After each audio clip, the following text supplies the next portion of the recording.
তাওবা কবুল হওয়ার জন্য তিনটা শর্ত পূরণ করতে হবে। কয়টা শর্ত? আর একটু জোরে বলেন, কয়টি শর্ত? তিনটি শর্ত যদি আপনি পূরণ না করেন আপনার তাওবা কবুল হবে না। আর যদি আপনার কৃত অপরাধ মানুষের সাথে সম্পৃক্ত থাকে তাহলে আপনাকে চারটি শর্ত পূরণ করতে হবে।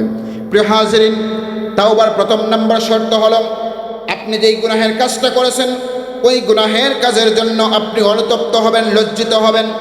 মানে আপনি একটা কবিরা গুনাহ করলেন, আপনি সাথে সাথে অনুতপ্ত হবেন, রব্বুল আলামিন এই গুনাহের কাজটা করা আমার দ্বারা উচিত হয় নাই, আহারে আমি এই কাজটাকে করলাম। মাঝে মধ্যে আমাদের দ্বারা যেই গুনাহ হয় আমাদের ভিতরে অনুতপ্ততা চলে আসে কিনা? আসেন। এজন্য তাওবার প্রথম নাম্বার শর্ত হলো আপনি অনুতপ্ত হবেন। 2 নাম্বার বিষয় হলো আপনি গুনাহের কাজটা ছেড়ে দিবেন, আর কখনো আপনি গুনাহটা করবেন না। 3 নাম্বার শর্ত হলো আপনি যে ছেড়ে দিয়েছেন ওয়াদাবদ্ধ হবেন, এই ওয়াদা আপনি আর কখনো ভঙ্গ করবেন না। এই হলো 3টি শর্ত। আর যদি আপনার কৃত অপরাধটা বান্দার সাথে সম্পৃক্ত থাকে, মনে করেন আপনার ভাইয়ের জায়গা আপনি দখল করে নিয়েছেন, কার হক? বান্দার হক। কার হক? আমি আমার বাবার বয়সী চাচাকে গালি দিলাম, কি গুনাহ বলেন তো? কবিরা গুনাহ। এই যে চাচাকে গালি দিলাম, যতক্ষণ না চাচার কাছে মাফ চাইব ততক্ষণ এই গুনাহ মাফ হবে না। এজন্য ইমাম নববী রহমতুল্লাহ আলাইহি বলেন, যদি গুনাহের কাজটা মানুষের সাথে সম্পৃক্ত থাকে তাহলে ওই মানুষটার কাছে গিয়ে তুমি মাফ চাইবে। যদি মানুষটা মাফ করে দেয় আমার আল্লাহর সাথে সাথে আপনার তাওবাকে কবুল করে নেবেন, বলি সুবহানাল্লাহ। এবার বলেন তো, আমি যদি ইউনিয়ন পরিষদের চেয়ারম্যান সাহেব বনি, সংসদ ভবন থেকে রাস্তাঘাটের লাগিয়ে যে টাকা আসবে এই টাকার উপর শুধু আমি মেম্বার এবং চেয়ারম্যানের হক না, এই মহল্লার হক? আওয়াজ দেওয়া হওয়া লাগবো। মহল্লার হক।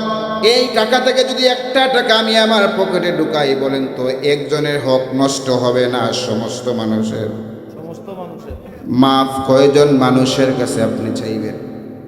এজন্য সাবধান, মানুষের হক নষ্ট করা যাবে না, ভাইয়ের হক নষ্ট করা যাবে না। অনেক ভাই এমন রয়েছেন যারা বোনের সম্পত্তি দেন না, আছে না নাই? আগে আমার পূর্বে আমার শ্রদ্ধেয় বড় ভাই বলেছেন যে বোনের হক, বোনকে বিয়ে দেওয়ার পরে বলা হয় যে অনেক সময় কি বলা হয় আমাদের গ্রাম্য ভাষায় ফরাইজ। তো বোনকে বাবার সম্পত্তি থেকে যে ভাই বঞ্চিত করতেছেন, হারাম করতেছেন, এই বোন যদি আপনাকে তার অন্তর থেকে মাপ না দেয় আপনি কবিরা গুনাহ করতেছেন। এই বোনের সম্পত্তি না দেওয়ার কারণে জাহান্নামে যাওয়া এটাই আপনার একমাত্র কারণ হতে পারে। দয়া করে বোনের সম্পত্তি, বাবা মারা গিয়েছেন সাথে সাথে সম্পত্তি আপনি বিতরণ করে দিবেন, ভাগ করে দিবেন। বোনের সম্পত্তি যতটুকুন আছে বোন যদি চায় এই মুহূর্তে দিতে, অনেক ভাই বলে আরে তোকে বিয়ে দিলাম, পড়ালেখা করালাম, এরপরে তোকে দেখাশোনা করতেছি, আনতেছি নিতেছি না, বোনকে আনলে এটা আপনি ভাইয়ের হক, কিন্তু বোন যতটুকুন পায় তাকে ততটুকুন বুঝিয়ে দিতে হবে। বুঝিয়ে দেওয়ার পরে বোন যদি না নেয় সেটা ভিন্ন বিষয়, কিন্তু বোনের অংশ দিতেই হবে, এতে ছাড়াছাড়ির কোনো অপশন নাই। তাহলে তাওবার 3টি শর্ত। স্বাভাবিকত আল্লাহর হক নষ্ট করলে, কবিরা গুনাহ করলে 3টি শর্ত, আপনি অনুতপ্ত হবেন। 2 নাম্বার হলো কবিরা গুনাহটা বন্ধ করে দিবেন। 3 নাম্বার হলো ওয়াদাবদ্ধ হবেন যে আর কবিরা গুনাহ করবেন না। আর যদি এই গুনাহটা বান্দার সাথে সম্পৃক্ত থাকে তাহলে ওই মানুষটার কাছে গিয়ে মাফ চাইবেন। মানুষটার কাছে গিয়ে বলবেন আসসালামু আলাইকুম। মুরব্বী চাচা থাকলে সুন্দর করে আদবের সহিত মাতাবেন, আপনি তার সাথে কথা বলবেন, দেখেন অনায়াসে তিনি আপনাকে মাফ করে দিবেন। প্রিয় হাজির, এই হলো তাওবা কবুলের 4টি শর্ত। এরপরে হলো তাওবার 2য় নাম্বার উপায় হলো ইস্তেগফার করা। কি করা বলেন তো? ইস্তেগফার করা। সহিহ বুখারীর 6307 নম্বর হাদিসের মধ্যে আসছে আল্লাহর হাবিব সাল্লাল্লাহু আলাইহি ওয়াসাল্লাম প্রত্যেক দিন 70 বারের বেশি তাওবা ইস্তেগফার করতেন। আস্তাগফিরুল্লাহ আস্তাগফিরুল্লাহ। নবীজি 70 বারের বেশি পড়তেন। অন্য বর্ণনায় আসছে নবীজি প্রত্যেক দিন 100 বার ইস্তেগফার করতেন। আমরা কয়বার পড়ি? একবারও না। ইমাম সাহেব সালাম কিনা আসসালামু আলাইকুম রহমতুল্লাহ, আসসালামু আলাইকুম রহমতুল্লাহ, আল্লাহুম্মা আমিন। এটা সুন্নত তরিকার সম্পূর্ণ বিপরীত। সালাম ফিরানোর পরে একবার আপনি আল্লাহু আকবার পড়বেন, এটা আমার নবীর সুন্নত। 3 বার আস্তাগফির পড়বেন। নবীজি মুয়াজ রাদিয়াল্লাহু তাআলা হাতে এরকম ধরে বললেন, মুয়াজ এই দোয়া তুমি কখনো ছাড়বে না, আল্লাহুম্মা আইন্নি আলা যিকরিকা ওয়া শুকরিকা ওয়া হুসনি ইবাদাতিক, এই দোয়া কখনো ছাড়বে না। এরপরে পড়বেন আল্লাহুম্মা আনতাস সালাম ওয়া মিনকাস সালাম তাবারাকতা ইয়া যাল জালালি ওয়াল ইকরাম। এরপরে দোয়া করেন, সমস্যা নেই। এজন্য আমাদের উচিত হলো ইস্তেগফার পড়া। প্রতিনিয়ত আপনি হাঁটতেছেন, বসে আছেন, ইস্তেগফার পড়েন। ইস্তেগফার পড়লে আপনার গুনাহ আল্লাহ মাফ করে দিবেন। আল্লাহ আমাদেরকে তৌফিক দান করুন। আমরা সবাই পড়ি আল্লাহুম্মা আমিন। ইয়াসআলুনাকা আনিল খামরি ওয়াল মাইসির কুল ফীহিমা ইসমুন কাবীরুন ওয়া মানাফিউ লিন-নাস وإثمهما أكبر من نفعهما আল্লাহ রাব্বুল আলামিন রাসূল করিম সাল্লাল্লাহু আলাইহি ওয়াসাল্লামকে জানিয়ে দিলেন, ইয়াসআলুনাকা আনিল খামরি ওয়াল মাইসির, আমার হাবিব মানুষ আপনাকে জিজ্ঞেস করে মদ এবং জুয়ার ব্যাপারে। কুল ফীহিমা ইসমুন কাবীর ওয়া মানাফিউ লিন-নাস, আপনি তাদেরকে বলেন এই মদ এবং জুয়ার মধ্যে তাদের জন্য ক্ষতি রয়েছে এবং ক্ষতির পাশাপাশি ওয়া মানাফিউ লিন-নাস, মানুষের জন্য সামান্য উপকার আছে। এরপর আল্লাহ রাব্বুল আলামিন বলেন ওয়া ইসমুহুমা আকবারু মিন নাফইহিমা, এই উপকারের তুলনায় ক্ষতিটাই হচ্ছে বেশি। তখন আল্লাহ রাব্বুল আলামিন জানিয়ে দিলেন মদ মানুষ যদি পান করে সাময়িক সময়ের জন্য তাদের উপকার আছে। উপস্থিত সাহাবায়ে কেরামরা, উপস্থিত মানুষরা মনে করলেন আল্লাহ রাব্বুল আলামিন মদটাকে একেবারেই হারাম করেন নাই, শুধু বলছেন মদের মধ্যে যতটুকুন উপকার তার চাইতে বেশি ক্ষতি রয়েছে। তখন উপস্থিত মানুষরা এবং সাহাবায়ে কেরামরা মদ পান করে একেবারেই ছেড়ে দেন নাই, মাঝে মধ্যে তারা মদ পান করতেন। এরকম অবস্থায় অনেক দিন যাওয়ার পরে একদিন যখন দ্বিতীয়বার মদ হারাম করবেন, একদিন হযরত আব্দুর রহমান ইবনে আউফ রাদিয়াল্লাহু তাআলা আনহুর বাড়িতে কয়েকজন সাহাবীদেরকে দাওয়াত দিলেন। দাওয়াত যাওয়ার পরে তারা দাওয়াত খেলেন, খাবার দাবার শেষ হলো। আমরা সাধারণত মানুষকে আপ্যায়ন করার পরে দই দেই বা ঠান্ডা পানীয় দেই কিনা? দেই। তো আব্দুর রহমান ইবনে আউফ রাদিয়াল্লাহু তাআলা আনহু খাবার পরিবেশন করার পরে তাদেরকে মদ দিলেন। কি দিলেন? তখনও মদ একেবারে হারাম হয়নি। তো মদ দেওয়ার পরে তিনারা মদ পান করলেন। মদ পান করার পরে কোনো বর্ণনায় আসছে মাগরিবের নামাজের সময় হয়েছে, এ ব্যাপারে কিছু ইখতিলাফ আছে। যাই হোক, মদ পান করার কারণে স্বাভাবিক যেই সেন্সে থাকতেন এই সেন্সের মধ্যে আর ছিলেন না। একজন সাহাবী নামাজের মধ্যে দাঁড়ালেন, তিনি যে সূরা কেরাত পড়তেছেন এই সূরা কেরাতের মধ্যে উলট পালট হলো। আল্লাহ রাব্বুল আলামিন তখন আয়াত নাজিল করলেন, সূরা নিসার 43 নম্বর আয়াত। আল্লাহ রাব্বুল আলামিন বলেন, ইয়া আইয়ুহাল্লাযীনা আমানু লা তাকরাবুস সালাতা ওয়া আনতুম সুকারা। আল্লাহ রাব্বুল আলামিন জানিয়ে দিলেন, হে ঈমানদাররা, তোমরা নেশাগ্রস্ত অবস্থায় নামাজের নিকটবর্তী হয় না। আল্লাহ রাব্বুল আলামিন এই দ্বিতীয় পর্যায়ে মদ নিষিদ্ধ করে দিলেন। সাহাবায়ে কেরামরা এই আয়াত শোনার পরে তারা সিদ্ধান্ত নিলেন, যেহেতু নেশাগ্রস্ত অবস্থায় নামাজের ধারে কাছে যাওয়া যাবে না, অতএব আমরা নামাজের পূর্বে মদ পান করব না। তাফসিরে মারিফুল কোরআন, তাফসির ইবনে কাসির, দুটি তাফসির গত রাত্রেও আমি এই আয়াতের তাফসির দেখেছি। সাহাবায়ে কেরামরা কেউ কেউ ফজরের নামাজের পরে মদ পান করতেন অথবা এশার নামাজের পরে মদ পান করতেন। কারণ হলো ফজরের নামাজের পরে জোহরের সময় আসার জন্য অনেক লম্বা টাইম, এশার নামাজ আদায় করার পরে ফজরের নামাজ আসার জন্য অনেক টাইম প্রয়োজন। এজন্য এই দুই সময় সাহাবায়ে কেরামরা মদ পান করতেন। আরেকদিন আল্লাহর হাবিব সাল্লাল্লাহু আলাইহি ওয়াসাল্লামের আরেকজন সাহাবী হযরত ইতবান ইবনে মালিক রাদিয়াল্লাহু তাআলা আনহু, ইতবান ইবনে মালিক রাদিয়াল্লাহু তাআলা আনহু সাহাবায়ে কেরামদেরকে আবার তার বাড়িতে আপ্যায়ন করলেন। বাড়িতে চলে গেলেন, খাবার দাবার গ্রহণ করলেন। খাবার দাবার গ্রহণ করার পরে তিনারা আবার মদ পান করলেন। মদটা দিলেন পান করার জন্য। মদ পান করার পরে সাহাবায়ে কেরামরা একে অন্যকে কটাক্ষ করে একে অন্যকে হারানোর জন্য তিনারা কবিতা আবৃত্তি করলেন, কবিতা পাঠ করলেন। আমরা যেরকম কয়েকজন মানুষ একত্রিত হলে অনেক সময় গজল মিটিং করি, ঠিক তদ্রুপভাবে সাহাবায়ে কেরামরা একে অন্যের উপর নিজের মর্যাদাকে বাড়ানোর জন্য তিনারা কবিতা আবৃত্তি করতে থাকলেন। এই সময় উপস্থিত সাহাবায়ে কেরামদের মধ্য থেকে হযরতে সাদ ইবনে আবি ওয়াক্কাস রাদিয়াল্লাহু তাআলা আনহু তিনি এমন একটি কবিতা পাঠ করলেন, তিনার কবিতার মান হলো উচ্চে। অন্য যারা ছিলেন তিনার সমপর্যায়ে যেতে পারেন নাই, যার কারণে একজন আনসারী সাহাবী উটের একটি চোয়ালের হাড় নিয়ে সাদ ইবনে আবি ওয়াক্কাস রাদিয়াল্লাহু তাআলা আনহুর মাথার মধ্যে আঘাত করলেন। একদিকে মদ পান করেছেন, অন্যদিকে কবিতা দিয়ে তিনি হারাতে পারেন নাই। রাগে গুসায় উটের চোয়ালের হাড় দিয়ে সাদ ইবনে আবি ওয়াক্কাস রাদিয়াল্লাহু তাআলা আনহুর মাথার মধ্যে যখন আঘাত করলেন, মাথা ফেটে গেল। আল্লাহর হাবিব সাল্লাল্লাহু আলাইহি ওয়াসাল্লামের কাছে বিচার গেল। আল্লাহর হাবিব সাল্লাল্লাহু আলাইহি ওয়াসাল্লাম অপেক্ষা করলেন। আল্লাহ রাব্বুল আলামিন তখন আয়াত অবতীর্ণ করলেন, সূরা মায়েদার 90 নম্বর আয়াত, বলি সুবহানাল্লাহ। অন্য বর্ণনার মধ্যে আসছেন হযরতে ওমর ইবনুল খাত্তাব রাদিয়াল্লাহু তাআলা আনহু আল্লাহর হাবিবকে বললেন, ইয়া রাসূলুল্লাহ, ইয়া হাবিবাল্লাহ, মদের ব্যাপারে আপনি আমাদেরকে একটি সিদ্ধান্ত দেন।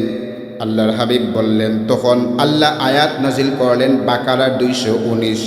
আবার ওমর ইবনুল খাত্তাব রাদিয়াল্লাহু তাআলা আনহু বললেন, ইয়া রাসূলুল্লাহ, মদের ব্যাপারে চূড়ান্ত সিদ্ধান্ত দেন। তখন আল্লাহ রাব্বুল আলামিন নিসার 43 নম্বর আয়াত অবতীর্ণ করলেন। আবার ওমর ইবনুল খাত্তাব রাদিয়াল্লাহু তাআলা আনহু দোয়া করলেন, ইয়া রাসূলুল্লাহ, ইয়া হাবিবাল্লাহ, আপনি আল্লাহর কাছে চান আল্লাহ যেন মদটাকে একেবারেই নিষিদ্ধ করে দেন, অথবা মদের ব্যাপারে চূড়ান্ত একটা সিদ্ধান্ত দেন। তখন আল্লাহ রাব্বুল আলামিন আয়াত অবতীর্ণ করলেন, ইয়া আইয়ুহাল্লাযীনা আমানু ইন্নামাল খামরু ওয়াল মাইসিরু ওয়াল আনসাব ওয়াল আজলামু রিজসুম মিন আমালিশ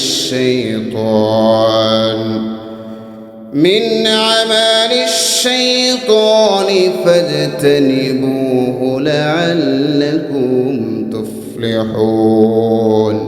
আল্লাহ রাব্বুল আলামিন জানিয়ে দিলেন, ইয়া আইয়ুহাল্লাযীনা আমানু হাইমান দাররাম ইন্নামাল খামরু ওয়াল মাইসিরু ওয়াল আনসাবু ওয়াল আজলাম, মদ, জুয়া আর মূর্তি ও ভাগ্য নির্ধারক তীর গৃহীত শয়তানি কাজ। খেয়াল রাখবেন যুবক ভাইরা, আল্লাহ রাব্বুল আলামিন বলছেন মদ, জুয়া, এরপরে হচ্ছে মূর্তি ও ভাগ্য নির্ধারক তীর গৃহীত শয়তানি কাজ। কিসের কাজ? আরেকটু জোরে বলেন, কিসের কাজ? আল্লাহ রাব্বুল আলামিন মদ এবং জুয়াকে শয়তানি কাজ বলেছেন। এরপর আল্লাহ রাব্বুল আলামিন বলেন, ফাজতানিবুহু লাআল্লাকুম তুফলিহুন, যাতে তোমরা তা বর্জন করো, যাতে তোমরা সফল কাম হতে পারো। ফাজতানিবুহু, এগুলো তোমরা বর্জন করো। আল্লাহ রাব্বুল আলামিন বলছেন ফাজতানিবুহু, তোমরা বর্জন করো, এমনভাবে বর্জন করো তার ধারে কাছেও যাওয়া যাবে না। প্রিয় হাজরিন, কোনো মানুষ যদি মদ পান করেন, ওই মদ পান করার কারণে, মদ পান করা অবস্থায় ওই মানুষটা ঈমান তার মধ্যে বিদ্যমান থাকে না, বলি নাউযুবিল্লাহ। কোনো মানুষ যদি মদ পান করে, মদ পান করা অবস্থায় তার ঈমান তার জায়গায় থাকে না, তাহলে কোথায় যায়? কোনো বর্ণনার মধ্যে আসছে, কোনো মানুষ যদি গুনাহের কাজ করে, একটি খারাপ কাজ করে, কবিরা গুনাহের কাজ করে, তখন তার ঈমান তার মাথার উপরে ঘুরতে থাকে। সহিহ বুখারীর বর্ণনা 5578 নম্বর হাদিস, লা ইয়াশরাবুল খামরা হিনা ইয়াশরাবুহা ওয়া হুয়া মুমিনুন, মদ পানকারী মদ পান করা অবস্থায় ওই মানুষ মুমিন থাকে না, বলি নাউযুবিল্লাহ। প্রিয় হাজরিন, রাসূল কারীম সাল্লাল্লাহু আলাইহি ওয়াসাল্লাম বলছেন, যে মানুষ মদ পান করে আর অন্য মানুষকে মদ পান করায়, উভয় মানুষকে আল্লাহ রাব্বুল আলামিন লানত করেছেন। আবু দাউদ শরীফের বর্ণনা 3674 নম্বর হাদিস, قال رسول الله صلى الله عليه وسلم لعن الله الخمر وشاربها, আল্লাহর হাবিব বলেন, যারা মদ পান করে এবং অন্যকে পান করায় তাদের উপর আল্লাহর লানত, বলি নাউযুবিল্লাহ। প্রিয় হাজরিন, মদের ব্যাপারে এতটুকু থাকলো। এবার আসেন জুয়া। আল্লাহ রাব্বুল আলামিন ইরশাদ করেছেন, ইয়া আইয়ুহাল্লাযীনা আমানু ইন্নামাল খামরু ওয়াল মাইসির, নিশ্চয় মদ এবং জুয়া হচ্ছে শয়তানি কাজ। এই যে জুয়া বিষয়টা কি? জুয়া হলো আজকের যুব সমাজকে যে জিনিস একেবারেই গুমরা বানিয়ে দিয়েছে। এই যুব সমাজকে পড়ালেখা থেকে যেই জিনিস দূরে সরিয়ে নিয়েছে তার নাম হচ্ছে জুয়া। জুয়াটা হচ্ছে মোবাইলের স্ক্রিনে আওয়াজ দিয়ে বলেন আছে না নাই? যদি মিথ্যা বলি কোন মানুষ যদি প্রমাণ করতে পারেন আমি আলোচনা বন্ধ করে দিব। মোবাইলের স্ক্রিনে আজকে আমার যুবক ভাইরা অনলাইনে ক্যাসিনো জুয়া খেলে বিভিন্ন অ্যাপসের মাধ্যমে টাকা ঢুকিয়ে, বিকাশে রকেটে টাকা ঢুকিয়ে, বলেন তো গেম আছে না নাই? এই জুয়াটা কি আপনি কোনো একটা বিষয় নিয়ে বাজি ধরলেন, অমুক মানুষ যদি শর্ট দিয়ে গোল করতে পারে তাহলে তোমাকে 1000 টাকা দিব, আর যদি গোল না করতে পারে তাহলে তুমি আমাকে 1000 টাকা দিবে। এমন অভ্যাস আছে না নাই? আছে। এই জিনিসের নামটা হলো জুয়া। প্রিয় হাজিরিন, আল্লাহ রাব্বুল আলামিন এই জুয়াটাকে কুরআনুল কারীমের মধ্যে বলছেন মাইসির, মানে হচ্ছে জুয়া। আল্লাহ সুবহানাহু ওয়া তাআলা আমাদেরকে বলছেন, আল্লাহ বলছেন তোমরা এই জুয়া এবং মদ থেকে তোমরা দূরে থাকো। আল্লাহ বলেন নাই কম করো অথবা সাবধানে থাকো, বলেন নাই। আল্লাহ বলছেন সাবধান, এই মদ জুয়ার দ্বারের কাছেও যাওয়া যাবে না। আল্লাহ রাব্বুল আলামিন বলছেন ফাস্তানিবুহুম, তোমরা তা থেকে সম্পূর্ণরূপে দূরে থাকো। ফাস্তানিবুহুম, মদ জুয়ার পাশাপাশি যাবে না, কাছাকাছি যাবে না। এই জুয়াটা হচ্ছে মারাত্মক পর্যায়ের কবিরা গুনাহ। তাই জুয়ার যাবতীয় কার্যক্রম থেকে প্রতিটি মুসলমানকে বিরত থাকা দরকার, কি দরকার না দরকার? প্রিয় হাজিরিন, তাফসীর ইবনে কাসিরের 2 নম্বর খণ্ড 116 নম্বর পৃষ্ঠার মধ্যে আছে কুল্লু শাইইন মিনাল কিমারি ফাহুয়া মিনাল মাইসির হাত্তা লাইবিস সিবয়ানি বিল জাউজ। প্রত্যেক বাজি মাইসির তথা জুয়ার অন্তর্ভুক্ত, এমনকি শিশুদের হার জিতের খেলাটাও জুয়ার অন্তর্ভুক্ত। বলি নাউজুবিল্লাহ। ছোট ছোট বাচ্চারা বলেন তো ফুটবল খেলার বাজি ধরে কিনা? আর একটু আওয়াজ দিয়ে বলতে হবে ধরে কিনা? এগুলা হচ্ছে জুয়া, এগুলা সম্পূর্ণরূপে হারাম, এগুলা খেলা যাবে না। এখন আসেন জুয়ার ভয়াবহ পরিণতি সম্পর্কে আমরা সামান্য আলোচনা শুনি। আল্লাহ রাব্বুল আলামিন বলেন, আল্লাহর শরণ থেকে জুয়া আমাদেরকে দূরে সরিয়ে নেয়। 5 নম্বর সূরা মায়েদা 91 নম্বর আয়াত, ইন্নামা ইউরিদুশ শাইতানু আন ইউকিয়া বাইনাকুমুল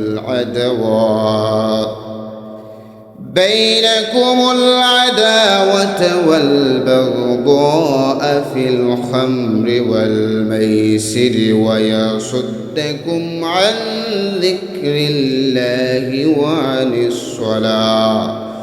মদ আর জুয়ার মাধ্যমে শয়তান তো চায় তোমাদের মধ্যে শত্রুতা এবং বিদ্বেষ লাগাতে। মদ এবং জুয়ার মাধ্যমে শয়তান চায় তোমাদের মধ্যে বিদ্বেষ এবং শত্রুতা তৈরি করতে। আল্লাহ রাব্বুল আলামিন বলেন, আর চায় তোমাদেরকে আল্লাহর স্মরণ থেকে এবং নামাজ থেকে গাফিল রাখতে। প্রিয় হাজিরিনের পরে বলেন ফাহাল আনতুম মুনতাহুন, কাজেই তোমরা সব থেকে বিরত থাকো। বাস্তবতা হলো এই জুয়ার কারণে আজকে নামাজ কাজা হয় কিনা? যুবক ভাই সারাটা রাত মোবাইলের মধ্যে গেমের মধ্যে লিপ্ত থাকে। ফজরের আজান যখন হয় তখন ওই মানুষটা মোবাইল চার্জে লাগিয়ে তারপরে ঘুমানোর জন্য তৈরি হয়। এরপর হচ্ছে এই জুয়ার কারণে আপনার ফজর ঘুমের মধ্যে কাটেন। আগেকার সময় মানুষ ফজরের সময় নামাজ আদায় করার পরে প্রত্যেকটি ঘর থেকে কোরআনের আওয়াজ শোনা যেত কিনা, কিন্তু আজকে দেখা যায় যুবক ওই গেমের কারণে কোরআন থেকে দূরে সরে গিয়ে মোবাইলের স্ক্রিনে তার সময়টা ব্যয় করে। প্রিয় হাজিরিন, 2 নম্বর হল শত্রুতা, হিংসা তৈরি করে। একজন যদি জিতে অন্যজন হেরে যায়, বলেন তো আপনি যদি হেরে যান তাহলে ওই মানুষটার প্রতি আপনার ভালোবাসা তৈরি হবে না হিংসা? আর একটু জোরে বলেন হিংসা। এরপরে আপনি কি করবেন? ওই মানুষটার প্রতি আপনার এমন হিংসা তৈরি হবে, শেষ পর্যন্ত আপনি জুয়ার মধ্যে হারতে হারতে এমন এক সময় আসবে আপনি আত্মহত্যা পর্যন্ত করতে দ্বিধাবোধ করবেন না। এমন ঘটনা বাংলাদেশে মনে হয় নাই। আমার পরিচিত অনেক মানুষ যাদের মধ্যে টাকার অভাব ছিল না, সম্পত্তির অভাব ছিল না, কিন্তু কয়েক বছর পূর্বে ওই গেমের সাথে সম্পর্ক থাকার কারণে শুধুমাত্র বিটা বাড়িটা আছে আর সমস্ত জায়গা জমিন বিক্রি করে দিয়েছে। সমস্ত জায়গা বিক্রি করে দিয়েছে। চিন্তা করতে পারেন আজকে যুবক ভাইরা, এরা হচ্ছে ইসলামের মর্দে মুজাহিদ। আমার এই যুবক ভাইরা যদি নারে তাকবীর আল্লাহু আকবার স্লোগান দেয় তখন বাতিল কি জায়গায় থাকে না দূরে সরে যায়? দূরে ফেলায়, কিন্তু আজকে যুবক ভাইদের এই অবস্থা। গেমের কারণে বাবার পকেট থেকে তাকে চুরি শিখায়, মায়ের ভ্যানিটি ব্যাগ থেকে ওই যুবক ভাই থেকে টাকা চুরি করাতে এই গেম শিখায়, শিখায় কিনা? প্রিয় হাজিরিন, প্রিয় যুবক ভাই, এই গেমের পিছনে না সময় নষ্ট করে আপনি রবের দিকে ফিরে আসেন, রবের দিকে ফিরে আসেন, কারণ আপনাকে অবশ্যই একদিন মৃত্যুবরণ করতে হবে কিনা? হবে। প্রিয় হাজিরিন, আজকে এই গেমের কারণে বন্ধু হারাচ্ছে, পরিবার হারাচ্ছে, বাবা মার কথা শোনে না, এমনকি সন্তান গড় থেকে পালিয়ে অনেক দূর চলে যায়, বাবা মা তার খোঁজ খবর পর্যন্ত খুঁজে পায় না, এমন নজির আছে। প্রিয় হাজিরিন, আসুন বিশেষ করে আমার যুবক ভাইরা এই গেম থেকে চলে আসেন। আফসোস লাগে বিভিন্ন সময় বিভিন্ন বাজারে দোকানপাটে আপনার এই যে কি সাদা গুটি গাফলা গাফলা, ঠিক আছে, এই গাফলা খেলা হয়, ক্রাম খেলা হয়, এগুলো থেকে দূরে আসে। এগুলো হচ্ছে সম্পূর্ণরূপে জোয়া। এরপরে তো এই মৌসুমে ফুটবলের বাজি আছে না নাই? আছে। আল্লাহ আমাদেরকে হেফাজত করুন বলি আল্লাহুম্মা আমিন। প্রিয় হাজিরিন, আমি সেদিকে আর যাচ্ছি না, যেহেতু সময় আমাদের শর্ট। এবার আসেন, যারা মদ এবং জুয়ার মধ্যে লিপ্ত হয়েছেন তাদের জন্য করণীয় কি? আল্লাহ আপনার আমার জন্য এত দয়ালু, আল্লাহ আপনাকে আমাকে তার দিকে আহ্বান করেন যে বান্দা তুমি আসো, তুমি যতই গুনাহ করো না কেন আমি আল্লাহর রহমত থেকে নিরাশ হইও না। আল্লাহ রাব্বুল আলামিন কুরআনুল কারীমের 39 নম্বর সূরা জুমারের 53 নম্বর আয়াতের মধ্যে বলেন, قل يا عبادي الذين أسرفوا على أنفسهم لا تقنطوا من رحمة الله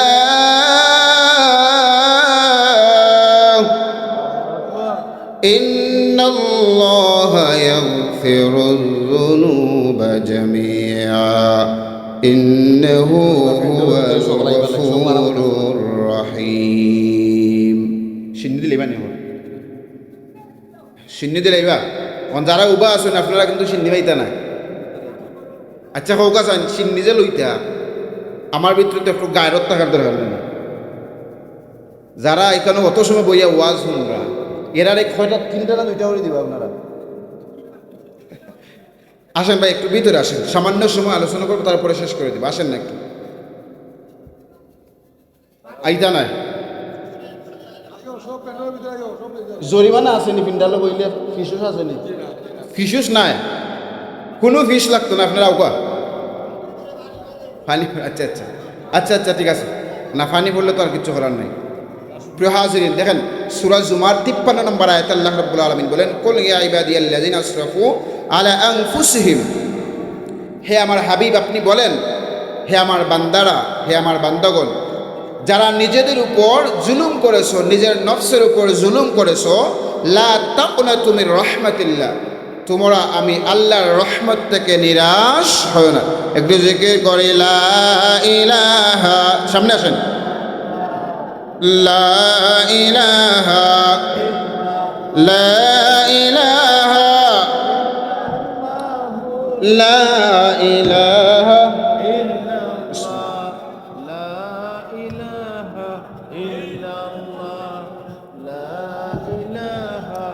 ইল্লাল্লাহ লা ইলাহা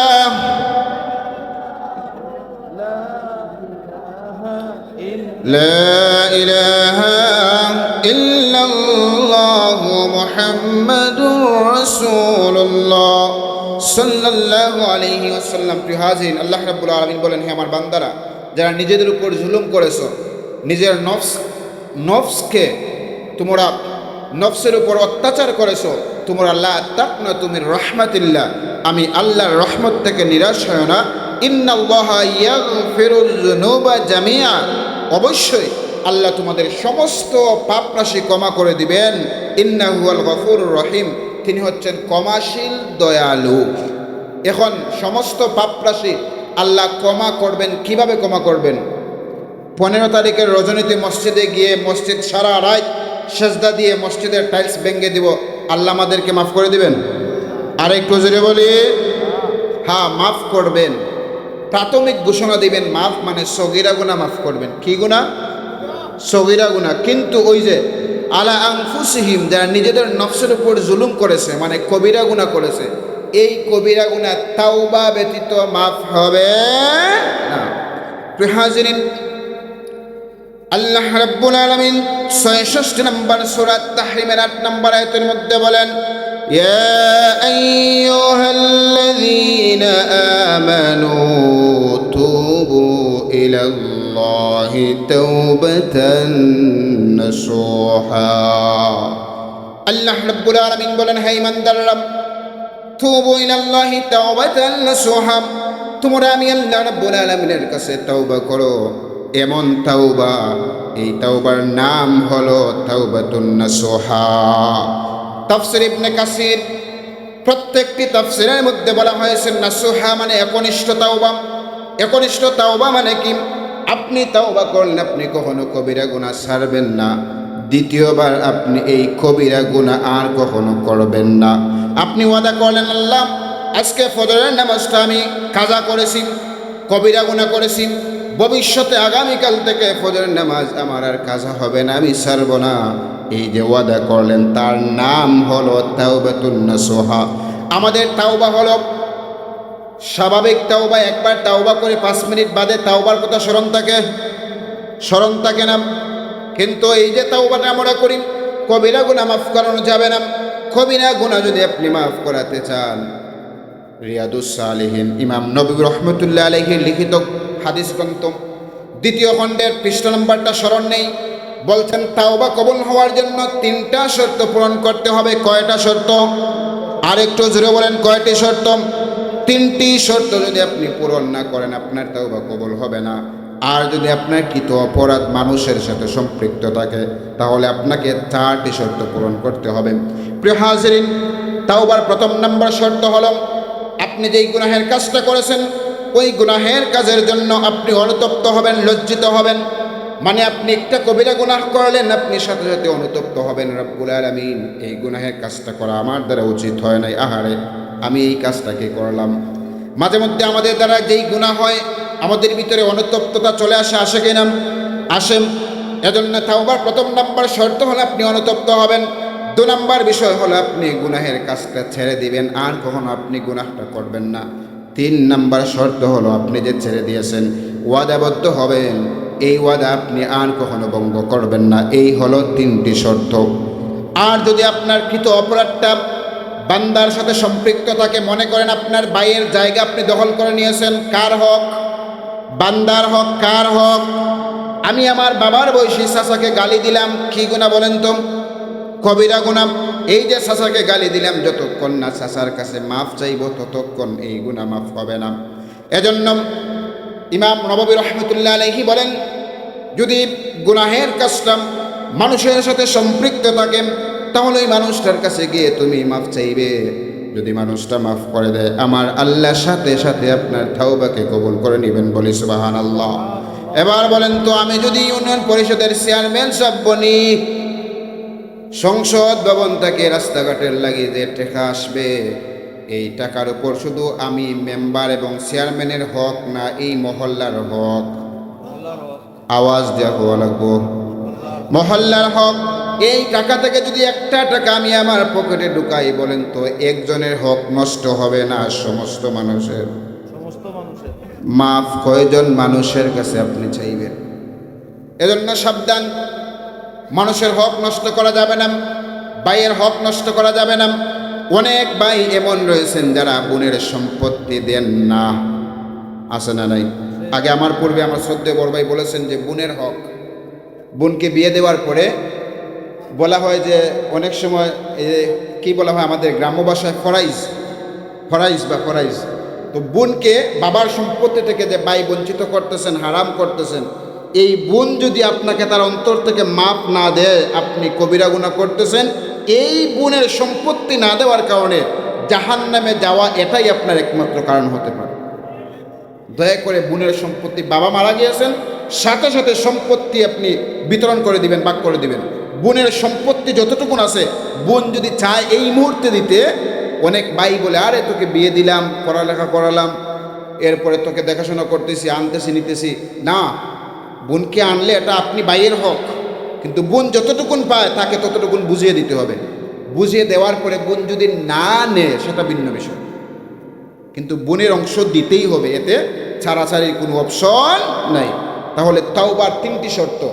স্বাভাবিকত আল্লাহর হক নষ্ট করলে, কবিরা গুনাহ করলে 3টি শর্ত, আপনি অনুতপ্ত হবেন। 2 নাম্বার হলো কবিরা গুনাহটা বন্ধ করে দিবেন। 3 নাম্বার হলো ওয়াদাবদ্ধ হবেন যে আর কবিরা গুনাহ করবেন না। আর যদি এই গুনাহটা বান্দার সাথে সম্পৃক্ত থাকে তাহলে ওই মানুষটার কাছে গিয়ে মাফ চাইবেন। মানুষটার কাছে গিয়ে বলবেন আসসালামু আলাইকুম। মুরব্বী চাচা থাকলে সুন্দর করে আদবের সহিত মাতাবেন, আপনি তার সাথে কথা বলবেন, দেখেন অনায়াসে তিনি আপনাকে মাফ করে দিবেন। প্রিয় হাজির, এই হলো তাওবা কবুলের 4টি শর্ত। এরপরে হলো তাওবার 2 নাম্বার উপায় হলো ইস্তেগফার করা। কি করা বলেন তো? ইস্তেগফার করা। সহিহ বুখারীর 6307 নম্বর হাদিসের মধ্যে আসছে, আল্লাহর হাবিব সাল্লাল্লাহু আলাইহি ওয়াসাল্লাম প্রত্যেক দিন 70 বারের বেশি তাওবা ইস্তেগফার করতেন। আস্তাগফিরুল্লাহ আস্তাগফিরুল্লাহ। নবীজি 70 বারের বেশি পড়তেন। অন্য বর্ণনায় আসছে নবীজি প্রত্যেক দিন 100 বার ইস্তেগফার করতেন। আমরা কয়বার পড়ি? একবারও না। ইমাম সাহেব সালাম কিনা আসসালামু আলাইকুম ওয়া রাহমাতুল্লাহ, আসসালামু আলাইকুম ওয়া রাহমাতুল্লাহ, আল্লাহুম্মা আমিন। এটা সুন্নত তরিকার সম্পূর্ণ বিপরীত। সালাম ফিরানোর পরে একবার আপনি আল্লাহু আকবার পড়বেন, এটা আমার নবীর সুন্নত। 3 বার আস্তাগফির পড়বেন। নবীজি মুয়াজ রাদিয়াল্লাহু তাআলা হাতে এরকম ধরে বললেন, মুয়াজ এই দোয়া তুমি কখনো ছাড়বে না। আল্লাহুম্মা আইন্নি আলা যিকরিকা ওয়া শুকরিকা ওয়া হুসনি ইবাদাতিক। এই দোয়া কখনো ছাড়বে না। এরপরে পড়বেন আল্লাহুম্মা আনতাস সালাম ওয়া মিনকাস সালাম তাবারাকতা ইয়া যাল জালালি ওয়াল ইকরাম। এরপরে দোয়া করেন, সমস্যা নেই। এজন্য আমাদের উচিত হলো ইস্তেগফার পড়া। প্রতিনিয়ত আপনি হাঁটতেছেন, বসে আছেন, ইস্তেগফার পড়েন। ইস্তেগফার পড়লে আপনার গুনাহ আল্লাহ মাফ করে দিবেন। আল্লাহ আমাদেরকে তৌফিক দান করুন। আমরা সবাই পড়ি আল্লাহুম্মা আমিন। এবার আসেন সর্বশেষ যে বিষয়টা, যেহেতু বাড়িতে মাহফিল হচ্ছে, মা বোনদের জন্য কিছু ওয়াজ দরকার আছে না নাই? আর একটু আওয়াজ দিয়ে বলি, আছে না নাই? হাজিরিন, আল্লাহ রাব্বুল আলামিন 4 নম্বর সূরা নিসার 34 নম্বর আয়াতের মধ্যে বলেন, আর রিজালু কাওয়ামুনা আলান নিসাই বিমা ফাদ্দালাল্লাহু বা'দাহুম আলা বা'দি ওয়া বিমা আনফাকু মিন আমওয়ালিহিম। যে আল্লাহ রাব্বুল আলামিন পুরুষগণ নারীদের উপর কর্তৃত্বশীল বানিয়ে দিয়েছেন। আল্লাহ পুরুষদেরকে নারীদের উপর কর্তৃত্বশীল বানিয়ে দিয়েছেন, মানে নারীদের দায়িত্বে পুরুষকে রেখেছেন। এরপরে আল্লাহ বলে দিয়েছেন যে কী কারণে পুরুষের কর্তৃত্ব নারীদের উপর দিয়েছেন। কারণ হচ্ছে বিমা ফাদ্দালাল্লাহু বা'দাহুম আলা বা'দ। আল্লাহ তাদের একে অপরের, মহিলাদের চাইতে পুরুষদেরকে কি দিয়েছেন? আল্লাহ বেশি শক্তি সামর্থ্য দিয়েছেন, বেশি দয়া করেছেন, বেশি রহম করেছেন, একে অন্যের উপর মর্যাদাশীল করেছেন। কারণ দেখেন, মহিলার মধ্যে কোনো নবী আছে? আর একটু জোরে বলে, আছে? নাই। শুধুমাত্র পুরুষদের মধ্যে নবী। মহিলাদের মধ্যে ইমাম সাহেব আছে? আপনাদের মসজিদে কোনো পুরুষ ইমাম, মহিলা ইমাম সাহেব নাই? তাহলে ইমাম হতে হলে কে প্রয়োজন? পুরুষ প্রয়োজন। আল্লাহ বিভিন্ন দিক দিয়ে পুরুষদেরকে মা বোনদের চাইতে বেশি মর্যাদা দিয়েছেন, এবং পুরুষরা মা বোনদের জন্য তাদের অর্থ সম্পদ ব্যয় করেন।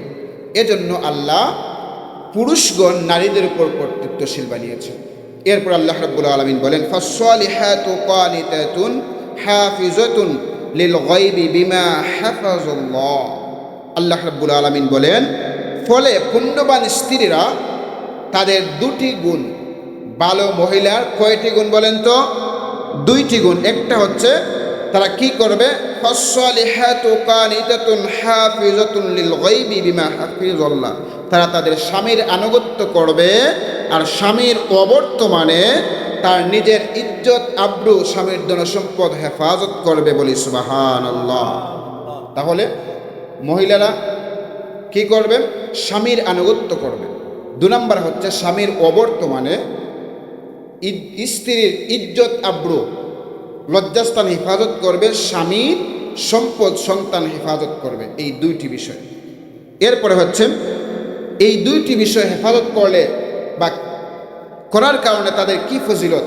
আল্লাহর হাবিব সাল্লাল্লাহু আলাইহি ওয়াসাল্লাম বলেন, পুরুষরা জিহাদের ময়দানে গিয়ে যে সওয়াবের অংশীদারি হবে, মহিলারা ঘরে বসে স্বামীর আনুগত্য, স্বামীর ধনসম্পদ, নিজের ইজ্জত হেফাজত করার কারণে জিহাদের ময়দানে পুরুষ যেই সওয়াব পাবে, মহিলা ঘরে বসে আল্লাহ তাকে সেই সওয়াব দিবেন। চিৎকার দিয়ে বলি সুবহানাল্লাহ। প্রিয় হাজির, এবার আসেন, মা বোনরা যদি 4টি আমল করতে পারেন, নির্দ্বিধায় তিনি মারা যাবেন, জান্নাতে প্রবেশ করবেন। কয়টি আমল? 4টি আমল। মুসনাদে আহমদ 1661 নম্বর হাদিস, আল্লাহর হাবিব সাল্লাল্লাহু আলাইহি ওয়াসাল্লাম বলেন, ইজা সাল্লাতিল মারআতু খামসাহা, একজন মহিলা যদি 5 ওয়াক্ত নামাজের হিফাজত করে। কয় ওয়াক্ত নামাজ? 5 ওয়াক্ত। এরপরে বলছেন ওয়াসামাত শাহরাহা, এই যে সামনে রমজান মাস আসছে, রমাদানুল মুবারকের রোজার হিফাজত করবে, মানে ফরজ রোজাগুলো রাখবে।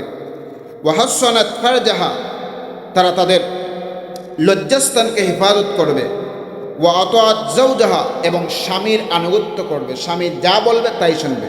এক্ষেত্রে স্বামী ইসলাম বিরোধী কিচ্ছু বললে স্বামী স্ত্রী মানবে না। ইসলাম বিরোধী কাজ তারা, স্বামী যা বলবে আপনি তাই মানতে হবে। মিশকাত শরীফের একটি হাদিস আছে, স্ত্রী যদি মনে করেন চুলার মধ্যে তিনি রান্না করতেছেন, তরকারি রান্না করতেছেন, তরকারি ফুটতেছে, এই সময় যদি স্বামী ডাক দেয়, বিবে আসো, এটা মুরব্বী যারা আছেন বুঝে নিয়েন, সব কিছু তো আর ব্যঙ্গে বলা যায় না।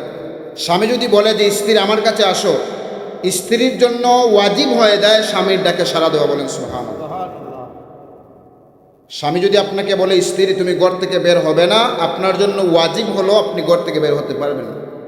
এক সাহাবী উপরের তলায় থাকতেন তিনার স্ত্রীকে নিয়ে, আর তার শ্বশুর শাশুড়ি থাকতেন নিচ তলায়। তো ওই স্বামী সাহাবী যখন ঘর থেকে বের হলেন, কোথাও সফরে গেলেন, স্ত্রীকে বলে গেলেন যে তুমি ঘর থেকে বের হবে না, নিচে নামবে না, দোতলা থেকে উপর থেকে নিচে নামবে না।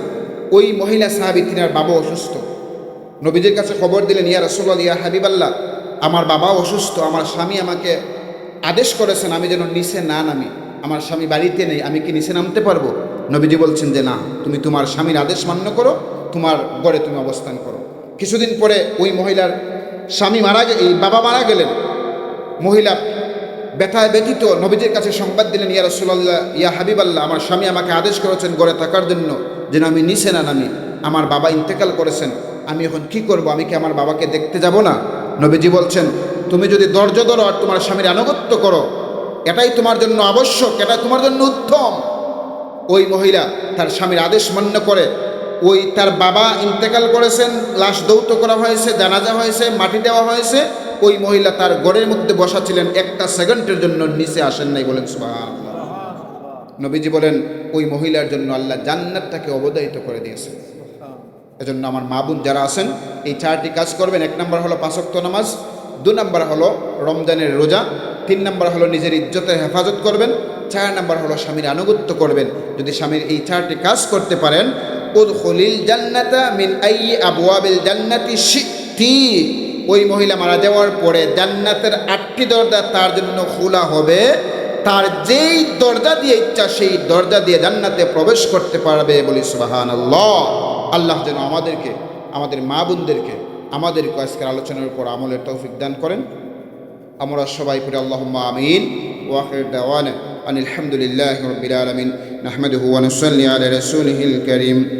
ولما تم بن حمل صلى الله عليه وسلم شهران على شلقوال المروية توفي بالمدينة الشريفة المنورة أبوه عبد الله، وكان قد استزاد أخو لبني أديم من الطائفة النجارية، وما كث فيهم شهرا سكيما يعلون سبه وشكوى. ولما تم من حمله على الراجل 19 كماريا، وأنا للزمن ينجلي عنه الصلاة حضرة مولية مولد آسية ومريم في نسوة من الحظيرة القدسية، وأخذ المخاض فولدته صلى الله عليه وسلم نورا يتلألأ. لله رب العالمين والعاقبة للمتقين، والصلاة والسلام على سيد الأشرف الأنبياء والمرسلين، وعلى آله وأصحابه وأهل بيته والناس أجمعين. اللهم صل على بدر التمام، اللهم صل على نور الظلام، اللهم صل على مفتاح دار السلام، اللهم صل على الشفيع في جميع الأنام. ربنا ظلمنا أنفسنا وإن لم تغفر لنا وترحمنا لنكونن من الخاسرين اللهم إنك عفو تحب العفو فاعف عني أي رب كريم پروردگار منيب রব্বুল আলামিন আল্লাহ মেহেরবানি করে আমাদের আলোচনাকে কবুল আর মঞ্জুর করে নাও। আমাদের সবাইকে আজকের আলোচনার উপর আমল করার তৌফিক দিয়ে দাও। রব্বুল আলামিন আল্লাহ গজিয়া পশ্চিম পাড়া শেখ নবাব ও শেখ মোগল স্মৃতি সংস্থার পক্ষ থেকে আজকের মাহফিলকে কবুল আর মঞ্জুর করে নাও। আয় আল্লাহ, তোমার বান্দা বান্দিরা আল্লাহ তোমার রাজি খুশির লাগে, তোমার হাবিবর রাজি খুশির লাগে। আয় আল্লাহ, এলাকার মুর্দেগান আর তাদের পরিবারের সমস্ত মুর্দেগানের ইসালে সব আয়োজন করেন। আয় আল্লাহ, মেহেরবানি করে ইসালে সব মাহফিলকে কবুল আর মঞ্জুর করে নাও। আয় আল্লাহ, ইসুক কমিটির প্রত্যেকের মুর্দেগানের কবরকে জান্নাতের বাগান বানিয়ে নাও। খুশুসা নিয়তরা ফরি এলাকার গ্রামর সমস্ত মুর্দেগানের কবরকে জান্নাতের বাগান বানিয়ে নাও। রব্বুল আলামিন এই মাহফিল সাজাতে গিয়ে দেশ থেকে প্রবাস থেকে আল্লাহ তোমার যে সমস্ত বান্দা বান্দিরা উদার মনে আয় আল্লাহ টাকা পয়সা দান করেছেন, শ্রম দিয়েছেন, বুদ্ধি দিয়েছেন, প্রত্যেকের দান সদকাকে কবুল আর মঞ্জুর করে নাও। আয় আল্লাহ, এই বাড়ির প্রত্যেকটা মুর্দেগানের কবরকে জান্নাতের বাগান বানিয়ে নাও। বিশেষ করে রব্বুল আলামিন আল্লাহ আমার অত্যন্ত মায়ের কলিজার ভাই হযরত মাওলানা এস.এম. মুবারক আলী সাহেবের একজন ভাই অসুস্থ অবস্থায় বাড়িতে আছেন, আরেকজন ভাই হসপিটালে ভর্তি আছে। আল্লাহ, গভীর রাত্রে বিখ্যাত ছায়ার মনিব তোমার বান্দার বাইদয়ের বিমারকে শিফায়া আজিলা কুল্লিয়াতে করে নাও। রব্বুল আলামিন আল্লাহ জিলু ভাই আল্লাহ তার আব্বার জন্য দোয়া চেয়েছেন। রব্বুল আলামিন হাজি আলহাজ তখলিস মে সাহেবের হায়াতের মধ্যে বরকত এনায়েত ফরমাও। বিশেষ করে আল্লাহ আজকের মাহফিলের যে সভাপতিবৃন্দ আছেন প্রত্যেকের হায়াতের মধ্যে বরকত দিয়ে দাও। আয় আল্লাহ, যারা প্রবাসের মধ্যে আছেন, বিশ্বের আনাচ্ছে কানাচ্ছে, প্রত্যেককে সালামতের জিন্দেগি নসিব করো। আল্লাহ হর কিসি মাফাত বলিয়াত থেকে হেফাজত করে না। আল্লাহ, অনেক প্রবাসীরা বিশ্বের বিভিন্ন আনাচ্ছে কানাচ্ছে অনেক মুসিবতের মধ্যে আমাদের কাছে দোয়া চান। আল্লাহ, আমার মুবারক ভাই আমার কাছে বলছেন অনেক বিদেশিরা অনেক মুসিবতের মধ্যে আছেন। আল্লাহ, প্রত্যেককে তুমি আল্লাহর কুদরতি হাতে হেফাজত করে নাও। আল্লাহ, প্রত্যেককে সালামতের জিন্দেগি নসিব করে দাও। রব্বুল আলামিন হালাল রুজির ব্যবস্থা করে দাও। হালাল রুজি দিয়ে মালামাল করে নাও। হর কিছু মাফাত বানিয়াত থেকে হেফাজত করে রাখো। রব্বুল আলামিন আল্লাহ, খাস করে বাড়ির যত মা বোনরা আছেন তামামকে দিনদার ইমানদার বানাও। রব্বুল আলামিন আল্লাহ, মজলিসের মধ্যে জানি না কার জানি মা নাই, আল্লাহ জানি না কার জানি বাবা নাই, আল্লাহ যাদের মা নাই বাবা নাই খবরকে জান্নাতের বাগান বানিয়ে নাও। আল্লাহ, আমাদের যাদের আম্মা আব্বা জীবিত আছেন আমাদের আম্মা আব্বার হায়াতের মধ্যে বরকত দিয়ে দাও। আল্লাহ, এই মাহফিলটাকে কিয়ামত পর্যন্ত দাইমান কায়েম রাখো। আমাদের সবার জন্য এই স্মৃতি পরিষদের সবার জন্য এই মাহফিলকে নাজাতের উসিলা বানাও। আয় আল্লাহ, প্রত্যেক বছর আল্লাহ আগামী বছর থেকে শাবান মাসের 10 তারিখে এই মাহফিলটা আয়োজনের ব্যবস্থা হবে। তারিখ ধার্য করা হয়েছে। আল্লাহ, প্রত্যেক বছর এই মাহফিলটা সুন্দরভাবে সাজানোর তৌফিক দিয়ে দাও। আল্লাহ, আজকের মাহফিলের আয়োজন, ক্যালেন্ডারের আয়োজন, সিন্নি সালাতের আয়োজন সব কিছুকে তুমি আল্লাহ কবুল আর মঞ্জুর করে নাও। এর জরিয়ায় আল্লাহ প্রত্যেককে দুনিয়া আখিরাতের বালাই নসিব করে দাও। তোমার হাবিবের উসিলা আমরা দোয়াকে কবুল আর মঞ্জুর করে নাও। আল্লাহ, পবিত্র শাবান চন্দ্র খয়ের বরকত দিয়ে আমাদেরকে মালামাল। আল্লাহ, আমাদের হায়াতটা রমজান পর্যন্ত পৌঁছে। আল্লাহ, জানি না কোন দিন জানি মালাকুল মউত এসে উপস্থিত হন। আল্লাহ, আমাদেরকে অন্ধকার খবর সাহায্য পোকামাকড়ের ঘর, এই ঘরের সামান জোগাড় করার তৌফিক দিয়ে দাও। সোনার মক্কা মদিনা না দেখে আমাদেরকে কবর বসে বানিয়ে না। দয়াল নবীর ইজ্জতে আমাদের দোয়াকে কবুল আর মঞ্জুর করে নাও। আল্লাহুম্মা সাল্লি আলা সাইয়্যিদিনা মুহাম্মাদিন নবিয়্যিল উম্মি ওয়া আলা আলিহি ওয়া সাহবিহি ওয়া বারিক ওয়া সাল্লিম।